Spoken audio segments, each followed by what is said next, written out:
Hi guys, welcome to this channel. This reading is for air signs Libra, Gemini, Aquarius. Your energy at this time, energy of Libra, Gemini, Aquarius.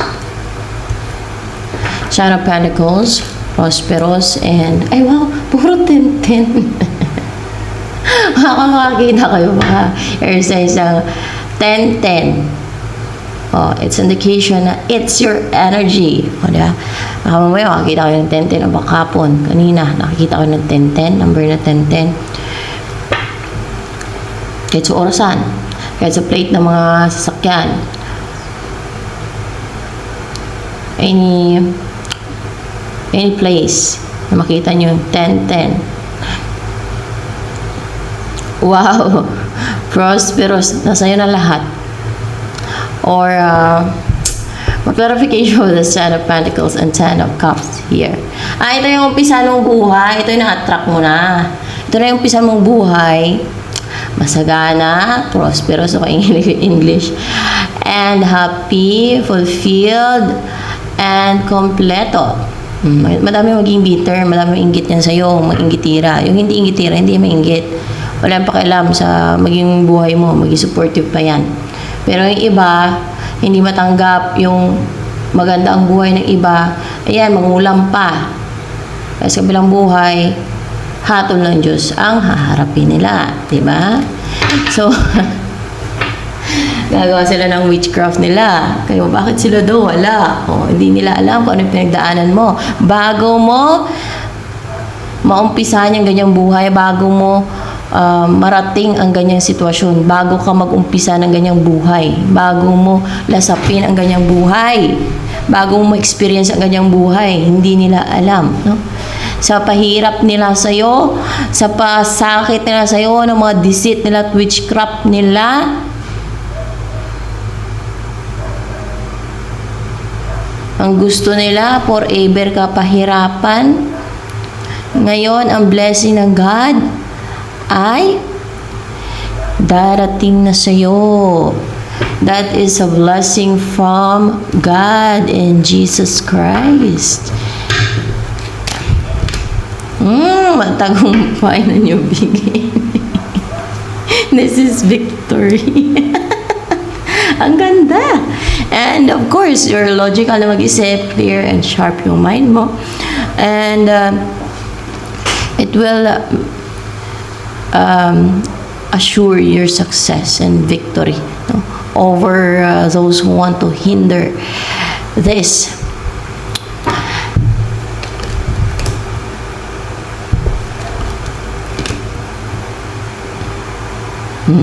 Yung mga atake, hindi yan ako pang atake. Why?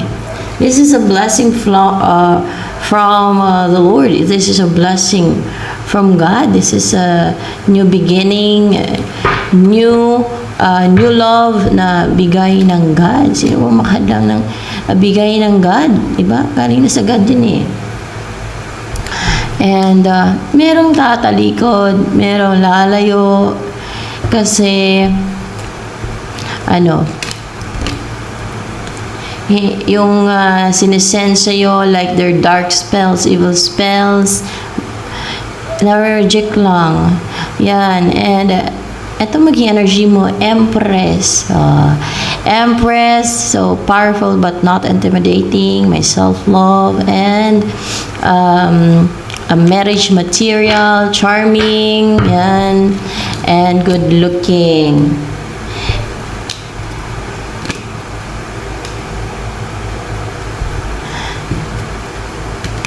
What's your Three of Wands here?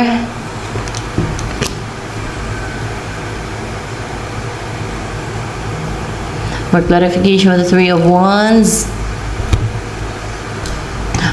Itong mga alam nyo na, may mag-antay dito eh. Kung kailan sila makaumpisa na naman, ang gagawin nila na pandi-destroy sa'yo.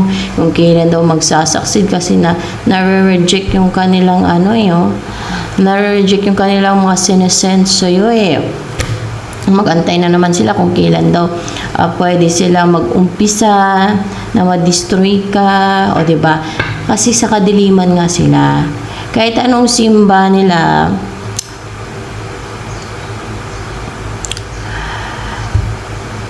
Hindi yan sila maliligtas kasi bakit? Yan yung gawain nila eh. Anong tingin nila?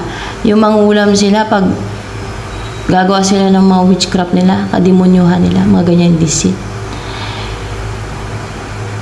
Demonic. Mag-set ng mga dark spells sa iba. Kaya mangontrol.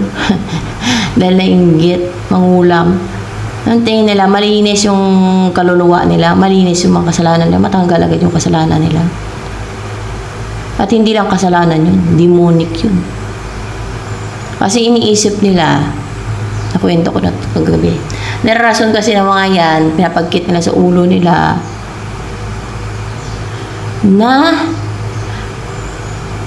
pinako nga daw si Jesus Christ sa cross, nagpapako si Jesus Christ sa cross para sa mga kasalanan ng mga tao, para sa mga makasalanan daw. What? Ang tingin nila, makasalanan lang sila. Hindi sila demonyo. Sila yung mga tao na makonsider na anak ni Satanas at hindi anak ng Diyos. Sila yung mga tinatawag ng Jesus Christ na anak ni Satanas, hindi anak ng Diyos. Hindi lang sila makasalanan. Sila ay anak ni Satanas. Bakit? Demonic ang ginagawa nila. Apprentice pa nga sila ng Satanas dito sa mundo eh. Dahil ang ginagawa nila ay mission galing kay Satanas. Hindi lang naman kasalanan yung paggagawa ng black magic, witchcraft, yung pagsiset ng mga tigalpo at orasyon at mga witchcraft na yan. Yung pangungula at pambabarang. Yan ay demonic yan.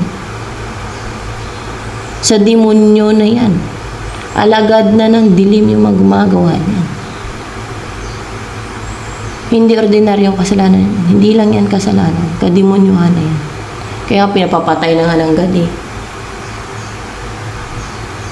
Nasa Bible yan. Exodus 22:18.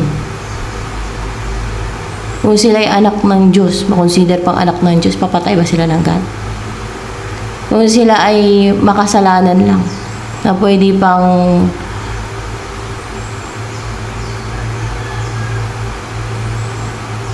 mabago, papatay ba sila ng God? Diba sa Exodus 22:18, ano sabi ng God? Patayin ang mga mangkukulam. Patayin ang mga witches, wizards, warlocks, evil magicians.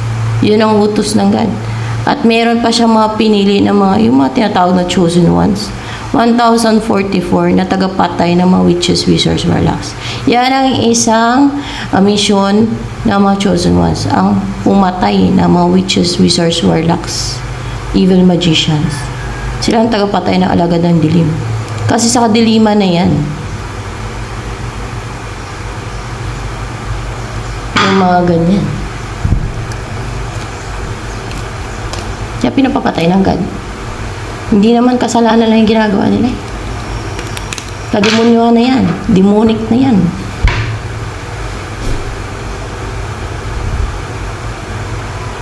Papatay ba ng God yan? Utos ba ng God ipapatay sila? Kung people of God ba sila? O anak sila ng God? Hindi sila anak ng God. Anak sila ng Satanas. Kahit si Jesus Christ, di ba? Nagsasabi, sila ay anak ni Satanas, hindi sila anak ng Diyos. Yan ang yung tinutukoy ng Jesus Christ. Sama na yan sila. Number 1 yan sila.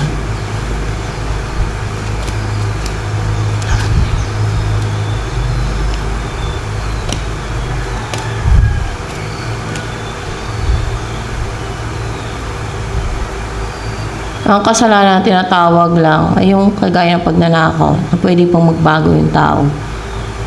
Tigil siya pagnanakaw. Yung pagnanakaw na nagnakaw ng pagkain kasi walang makain. Mali pa rin yung magnakaw. Dapat mingi na lang. Di ba? Kaya magbago. Dapat tumigil na. Hindi na. Tsaka na ako magbago. Hindi wala ka na. Sabi lang buhay impyerno.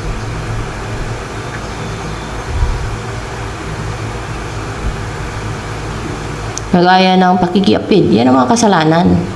Ang pagsuway sa Magulang, yan ang mga kasalanan mo consider. Yung witchcraft, black magic, sorcery, ang pangulat, pambabarang, paggawa ng mga voodoo, kademonyo na yan, yan kasalanan na. Ano akala nila? Madala nila simba-simba.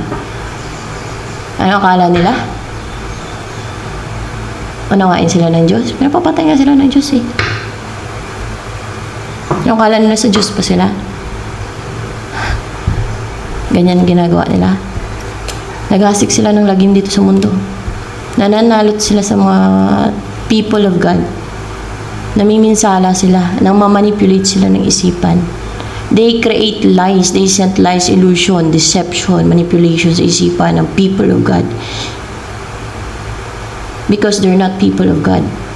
Yung mga people ng God, yun ang mga ina-atake nila. Kasi mission nga nila from the devil's kingdom yan. Dahil alagan nga sila ng dilim, ng devil's kingdom. Apprentice sila ng devil's kingdom.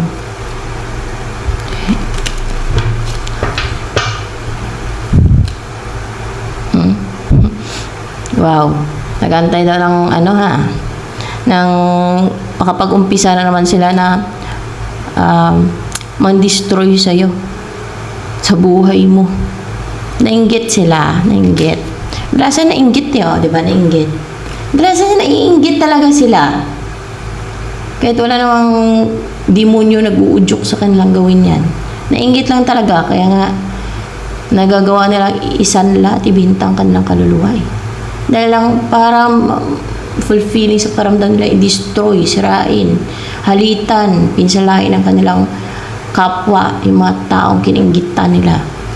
Kasi ang demonyo, evil yan ang tinatawag na evil. Hindi lang yan makasalanan, demonyo na yan.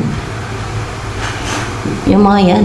Kaya pag namatay sila, di ba, nagiging demonyo, kagaya ni Jezebel spirit. Di ba, naging demonyo siya. Kasi witch siya nung buhay pa siya. Napakasama nun. Yan ang matatawag na maitim ang budhi. Hindi lang maitim. Demonyo na ang budhi. Di ba? Nainggit lang.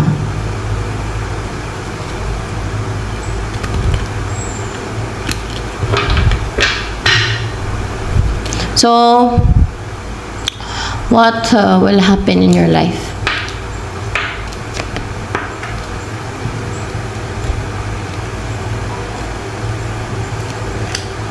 What's next? What will happen in your life? So, see, etong mga nag-wish, mga gustong ma-atake, o may mahinihiling na hindi maganda sa'yo, magja-juggling eh. Hindi makaalis sa kanila yung mga wishes nila. Yung mga hinihilingan nila mga atake sa'yo, like demon. Like demon. Eh, hindi makaalis, hindi makapang-atake. Mag-isitate ng mga atake. Bakit sila nakakahiling doon? Kapalit ng kaluluwa nila. Bininta nila. So may salvation pa sa kanila. Wala na. Pinapapatay na nga sila ng God eh. So, Ace of Wands. Diba? Yun ang kanilang pinili eh, sa kadiliman eh. Pinapapatay na nga ng God yan eh. Sabi ba ng God na unawain sila kasi naiinggit sila. Unawain yung naramdaman nilang inggit, kaya sila nangungulam. Sabi ba ng God yun? Sabi ng God, patayin sila. Yung mga gumagawa ng witchcraft, sorcery. Yung mga nangungulam ng babarang, mga ganyan. Gumagawa ng black magic. Sino susundin nyo?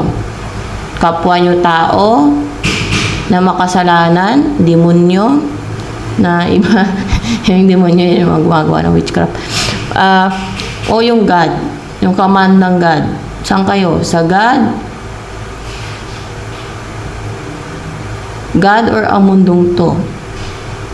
Sa God may salvation. Ang mundong to ay kapamakan ng kaluluwa lang ang aabutin.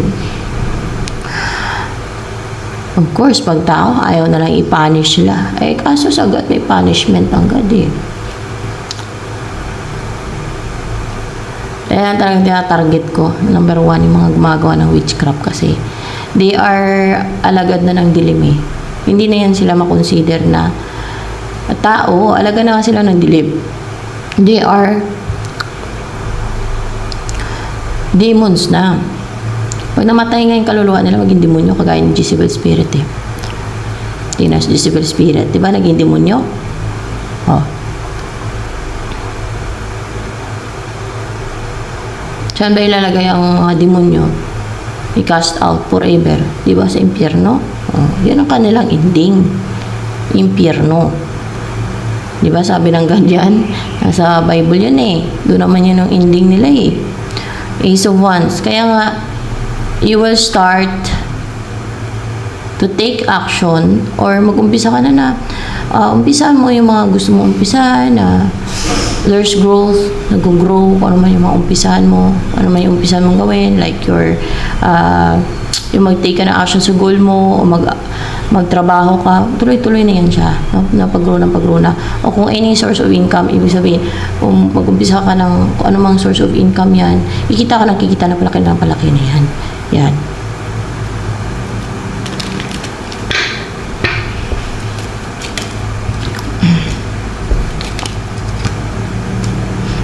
Maging cold sila. Bakit?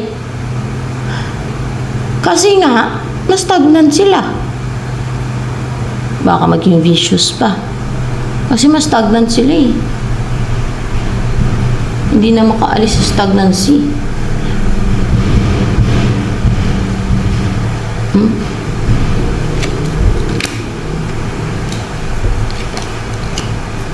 Babalik kasi sa kanila. O bumalik.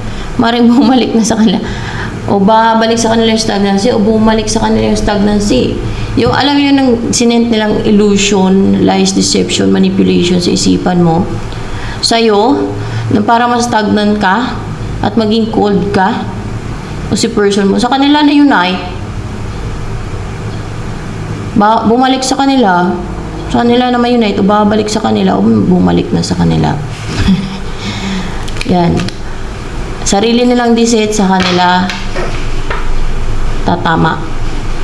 Sa kanila na may-unite. Sila na maka-experience niyan. Sila nang dadanas niyan.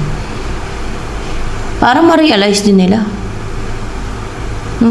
Parang pinsala yung ginawa nila sa kapwa nila dahil sa inggit nila. Pinsala. Diyos mio. Deserve talaga ng hatol ng God yan. Sa kabilang buhay ay para sa abutin na mo yan. Ang tao kasi binigyan ng free will eh. Saan ba siya? Sa kadimonyohan, sa demonyo, o sa liwanag, sa anghel? Saan ba siya? Sa yung maging mabuti o maging masama? Ay, kaso pinili nila maging, hindi lang masama. Ang pinili nila ang maging demonyo. Demonyo na yan. Ang maging demonyo, ang maging alagad ng dilim. Saan ka ba? Alagad ng Diyos o alagad ng dilim? Eh, pinili nila alagad sila ng dilim. Hindi na sila anak ng Diyos. Anak na sila ng Satanas. Alagad sila ng dilim eh.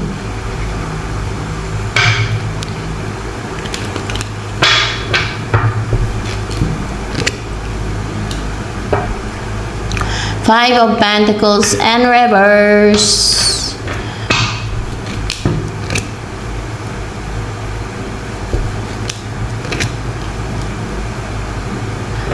May ma-separate sa'yo na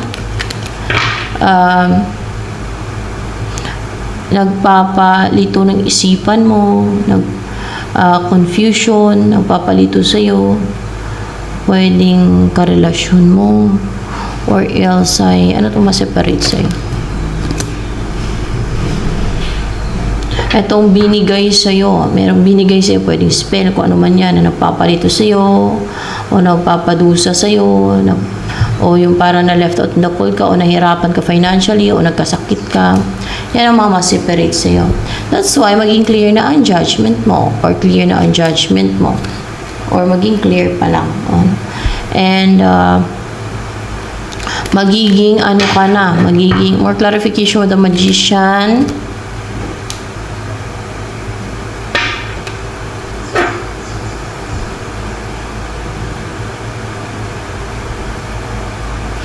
clarification of the magician pa.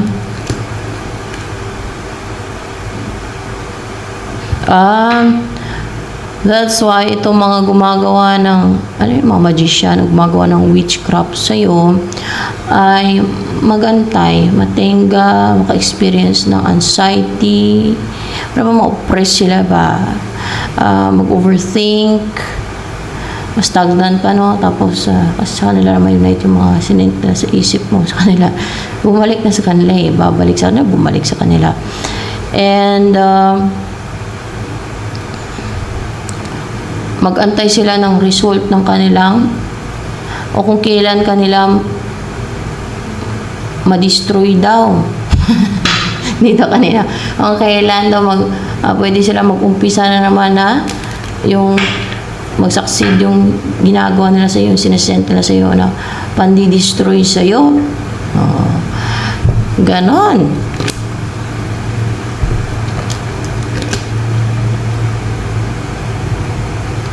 Kasi hindi ka na nila mabigyan ng sakit, hindi na din sila makapanghadlang, hindi na sila makapangontrol sa'yo.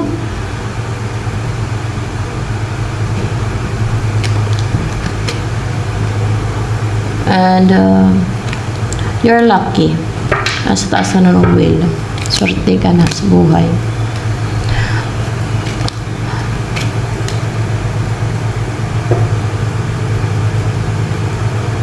Itong mga kaaway na mga gustong pumigil sa'yo, hindi na makapang-atake to.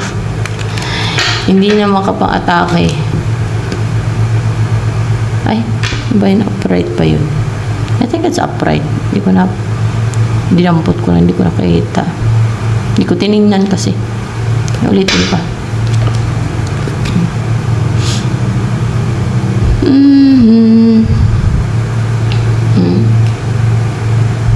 Merong lalapit sa'yo na person na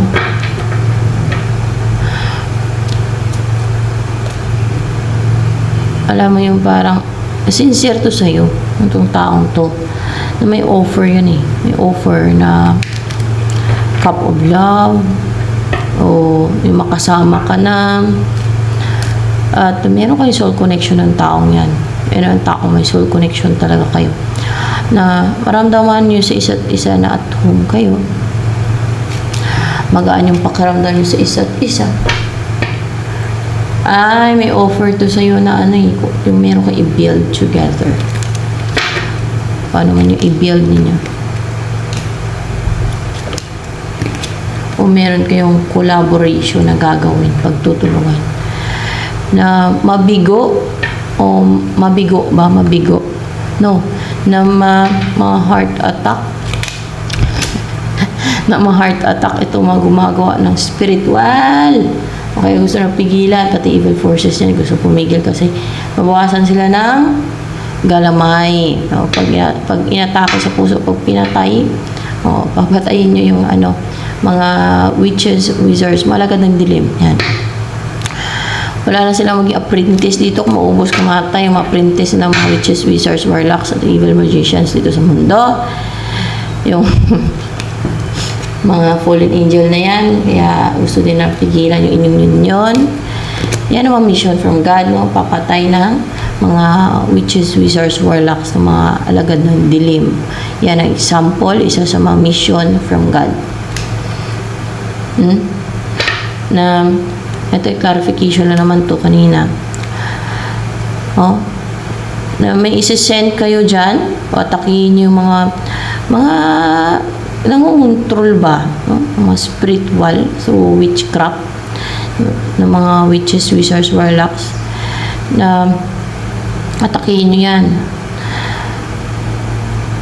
Mga yan para maging unstable, maging powerless na sila. Wala na sila ng power, authority.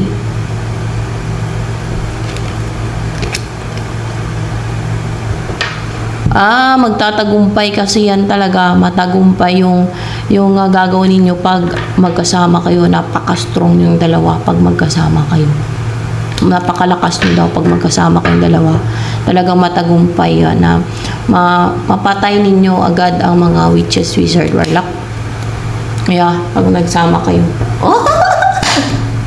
Yan ang mission sa God, guys. Hindi yung witchcraft. Yung witchcraft sa devil yan. Alaga ng dilim yung mga gumagawa.